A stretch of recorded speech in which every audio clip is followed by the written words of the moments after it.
Why, hello there, friends. It's Emma here, the Bookish Princess. Today we're talking about another literary Emma. The topic of today's video is Jane Austen's novel, Emma.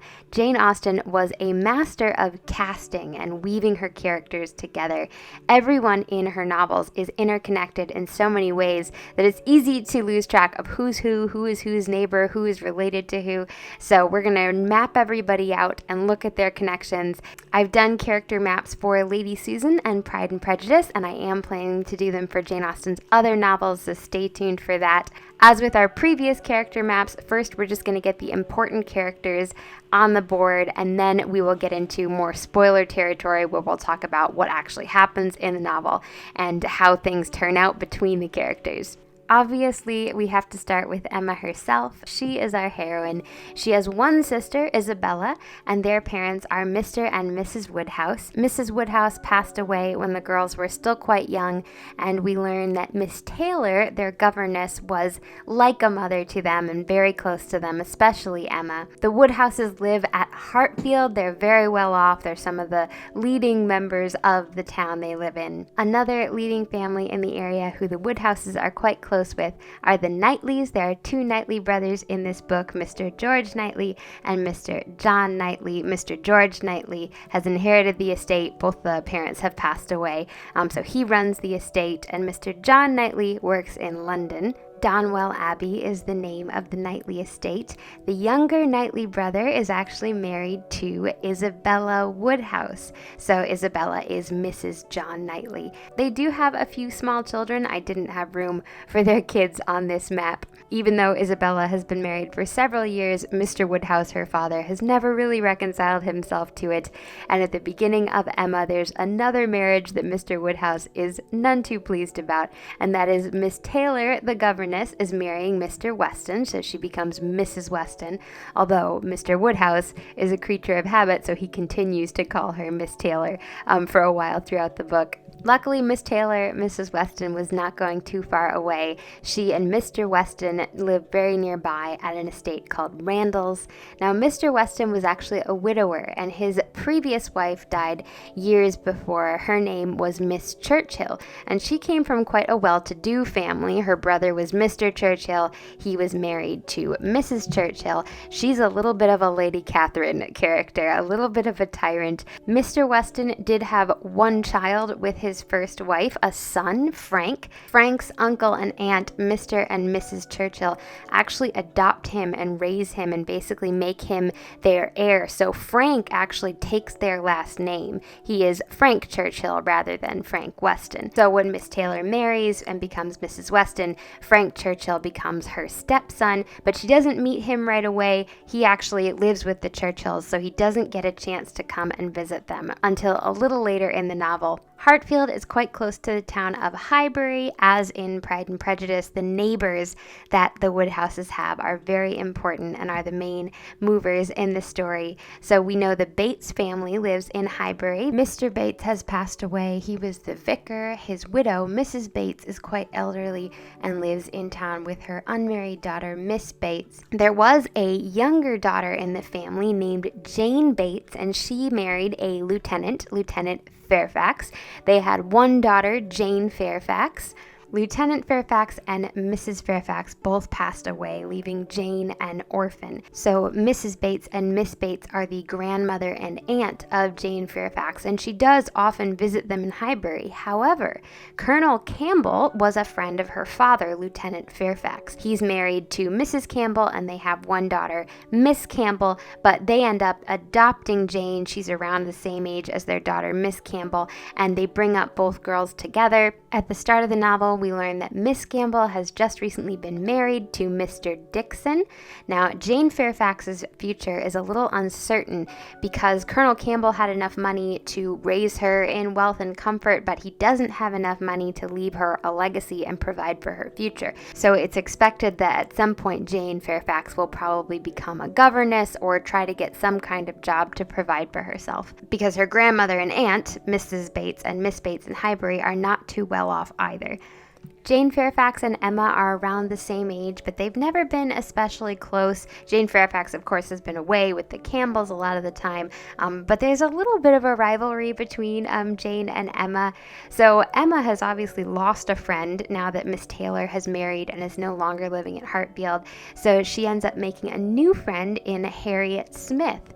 Harriet Smith is the natural daughter of nobody knows who, so her parents are unknown to her. When she was a baby, her parents left her in the care of Mrs. Goddard, who runs a boarding school in the area. Emma is convinced that Harriet's parents must be somebody important, but Mrs. Goddard's school is a fairly modest place. This is not where the elite or well-to-do send their children. Some of Harriet's friends are the Miss Martins, and she gets to know the whole Martin family, including their unmarried brother, Mr. Robert Martin. He is a farmer, and he actually works with Mr. Knightley. So Mr. Knightley knows Mr. Martin quite well and has a lot of respect for him. There are just a few other neighbors from Highbury we need to know. There's Mr. Elton. He is the vicar. He is unmarried. We also have Mr. and Mrs. Cole, who are newly wealthy. The Woodhouses come from old money and old status, so Emma kind of looks down on the Coles, but she does condescend to go to a party at their house. All right, now we're ready to get into what actually happens in the book.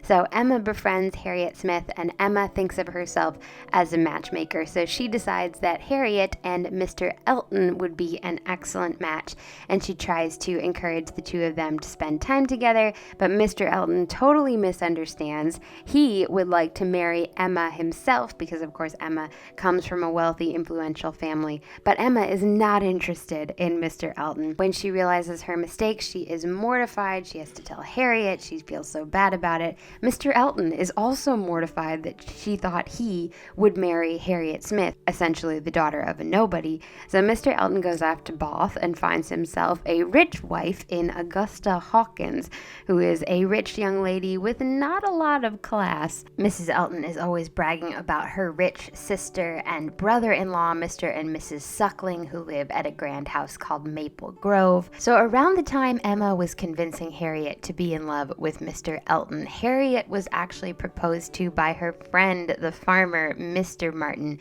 And Emma, who has a very good heart but is unfortunately also a snob, convinces Harriet to refuse him.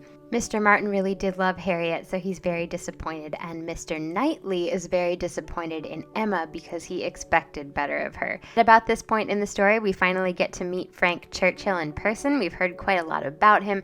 Of course, he's Mrs. Weston's stepson, and Mrs. Weston is very good friends with Emma, and Emma and Frank are around the same age, so Emma kind of fancies herself in love with Frank Churchill. He's a very dashing young man. Jane Fairfax also returns to Highbury around this time, and she actually knows Frank Churchill. They met each other in Weymouth. Jane Fairfax was staying in Weymouth with the Campbells. Miss Campbell actually met Mr. Dixon there, and of course Mr. Dixon and Miss Campbell are now married. I feel like Jane Austen could have written a whole another novel about what happened in Weymouth and Miss Campbell and Mr. Dixon's relationship. I wonder what exactly she had in mind for that, although maybe I'm just influenced by Emma because Emma is curious about what happened at Weymouth, and she thinks that Mr. Dixon was in love with Jane Fairfax. While Jane Fairfax is in Highbury, she's given a mysterious gift. A beautiful piano is delivered to the Bates home.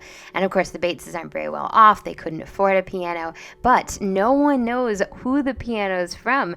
Mrs. Weston thinks it's from Mr. Knightley. She thinks that Mr. Knightley might be in love with Jane Fairfax. The discerning reader, however, will already be suspicious that Mr. Knightley is in fact in love with Emma.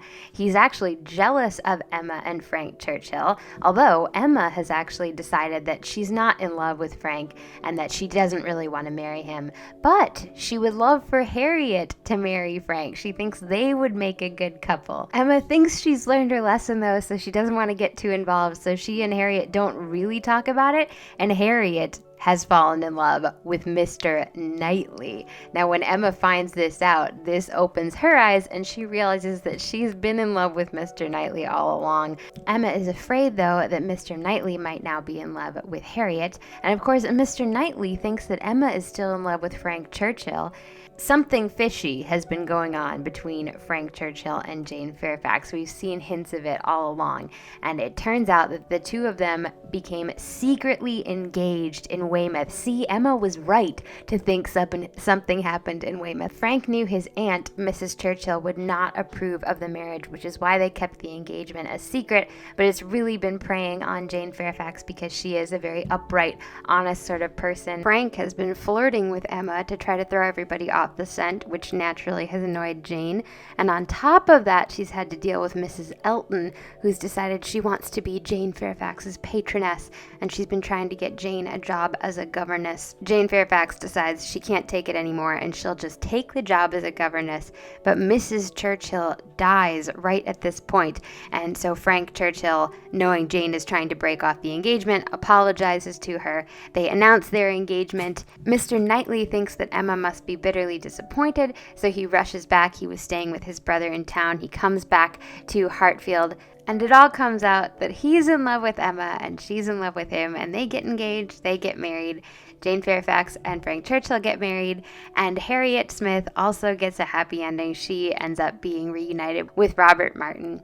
So there we have it, the primary characters and basic plot of Emma charted out. Obviously, there were a lot of things that I had to leave out, so you should definitely read Emma for yourself. Hopefully you found this helpful. If you'd like, you can check out my other Jane Austen character maps as well, and my other reading vlogs and bookish videos. Make sure you're subscribed so you stay tuned for new uploads.